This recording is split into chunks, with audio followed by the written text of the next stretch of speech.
Hello, I'm Gladius. Welcome to my IMBIBITOR LUNAE guide, aka nuclear physicist Dan Feng, the Oppenheimer of Honkai Star Rail. He's done something no one has done before him, that is to convert skill points into nuclear energy with the formula E equals skill points times C squared. I'll be going over his kit, exactly how to build him with the right relics and Lightcones, find him the exact team to win the nuclear race. And without further ado, let's get right into it. IMBIBITOR LUNAE's kit is simple yet demanding. He will only take on the role of the hypercarry. He wants everyone on the team to pass him the ball, he'll be making all the shots. His basic attack is nothing special when used normally. However, he uses his skill to transform his basic attack. It does not consume a turn and can be activated up to 3 times in succession, with each activation granting a different transformation. At the maximum 3, he can unleash an attack called Fulgurant Leap that consumes 3 skill points. IMBIBITOR LUNAE's whole kick revolves around buffing this Fulgurant Leap attack. His ultimate is a 3-target blast ability that does decent damage, but more importantly, it grants IMBIBITOR LUNAE a buff called Squama Sacrosancto. It offsets his skill point usage, making it much easier to transform his next basic attack into a Fulgurant Leap. Only after hours of simulation I can finally be confident in my understanding of IMBIBITOR LUNAE.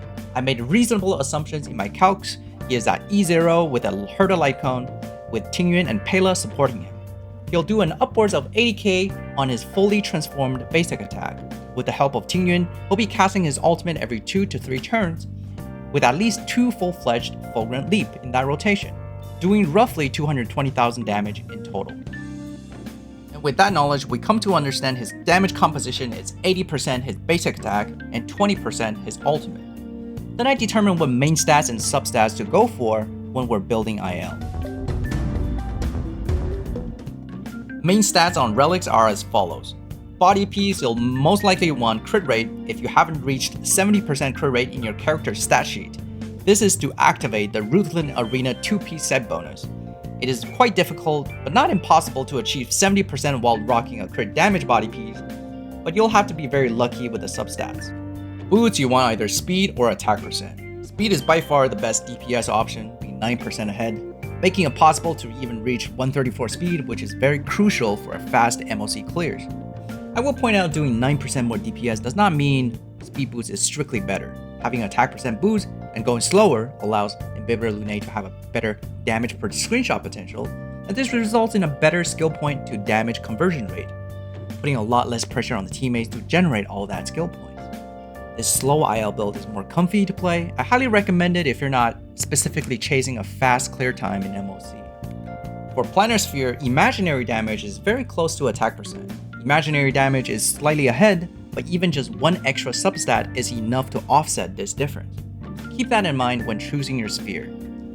The Rove, this is more a clear-cut decision. Go attack percent. The effectiveness of attack percent is almost double the second best option, that being energy regeneration. Now, with those numbers, let's determine what substats to go for.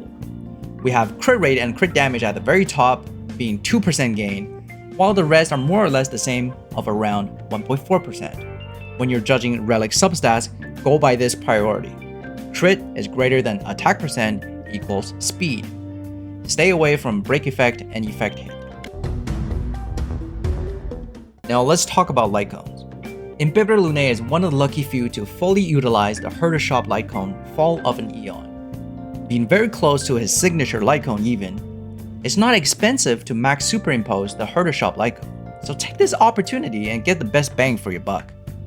But if you're like me, you spend all the Herda Shop currency, unfortunately you have to look at other options for now, because there's no good way of getting this currency reliably. And I don't think his signature Lightcone is worth my jades, so I personally will be using Under the Blue Sky for now, being the best 4-star option available. In the future, either I save enough Herda currency to get Fall of an Eon, or get lucky enough to max superimpose Under the Blue Sky. Both will perform beautifully. Do note though, any 3-star Lightcone is just not worth it. Their base attack is too low. For Relic says, what do we want for IL? For Planar set, the Ruthless Arena set is by far the best. Second best option is Space Sealing Station, which is decent, but not optimal. Now for the 4-piece Relic set, Wastelander of Banditry is technically the best option, given you fulfill the 2 trigger conditions. This set has a lot of value built in, but it definitely wasn't designed with IL in mind. His first trigger requires another teammate to help him apply a debuff, which is okay. The second condition requires the enemy to be imprisoned. Now IL have no way of applying imprisonment other than breaking the enemy weakness. This is not only inconsistent, but also delayed and impartial in terms of coverage. But my biggest complaint to the Wastelander set is actually the Cavern of Corrosion it drops from, the other set being the Fire set. It's just completely useless for me. Now my personal favorite set will be the 4-piece Musketeer. It performs very well while being very consistent.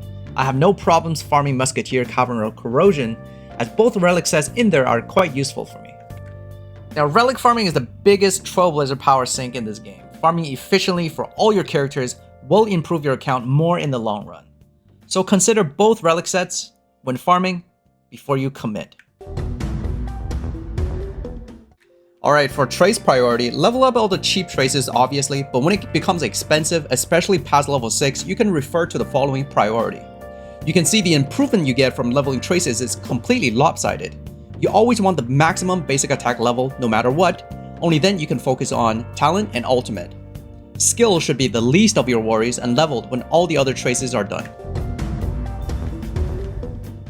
Real quick, I'll go over Eidolons. IMBIBITOR LUNAE is quite strong at E0, no Eidolons are needed for him to function. That being said, notable Eidolons are E2 being the best value and E6 being the biggest increase.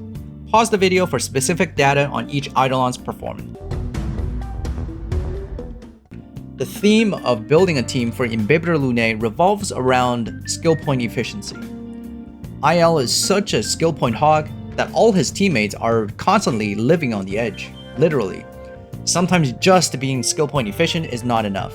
IL wants them to spend no skill points and only use basic attacks, if they can. So to no surprise, his best teammates are characters that, even when they only use basic attack, they can still function as a human being.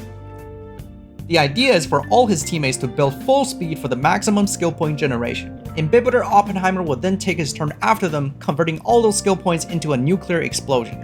Now you'll want at least 2 supports on the team. They're typically Harmony and Nihility damage boosters. My favorite are Pella, Tingyun, and Asta. Pella functions the best with before the tutorial start Lightcone to achieve a 2-turn ultimate rotation. In combination with the 4-piece win set, Pella achieves permanent AoE defense down and the highest possible skill point generation. Tingyun is the best hypercarry buffer, helping IL recharge his ultimate to achieve a 2 to 3 turn ultra rotation. This will indirectly assist IL's skill point economy. And we have my favorite girl Asta, with the Meshing Cog Lightcone becomes a god tier support after her E4, achieving a permanent 5 stacks of attack buff with just using her basic attacks. Consider running attack percent boots though on IL for the best results if you're running Asta. For the defensive team slot, Locha and Japard will obviously be the best as they can perfectly function without consuming any skill points. But a highly invested Bailu and Natasha can still work. As for future potential, IMBIBITOR LUNAE's whole kit revolves around converting skill points to damage. Currently, we do not have a character that specializes in generating skill points outside of just basic attacking. In the future, if such a character gets released, they will enable IMBIBITOR LUNAE to become more flexible in team building and feel smoother to play in general. But for the time being, we'll just have to resort to suffocating his teammates by using up all their oxygen tanks. And lastly, I want to talk about his lesser transformations of his basic attacks using the skill activation, right? I haven't mentioned too much about the single and the W's. There are times when you want to conserve skill points and avoid overkilling the enemies with lower HP, that's a fact. And you want to use the lesser transformed attacks. But 90% of the time, you want to aim for the max transformation into the Fulgurant Leap attack for the best skill point to damage conversion rate, right? If I were to sacrifice a little efficiency, how would I do it, right? Obviously at the top, I want to go for rank 3 if possible, but the next best option is, unironically, the rank 0 untransformed basic attack. Not only you don't use any skill points, but you also help the team generate a skill point to alleviate a lot of pressure.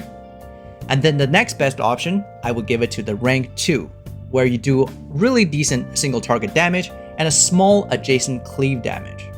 And the worst one being the rank 1 transformation.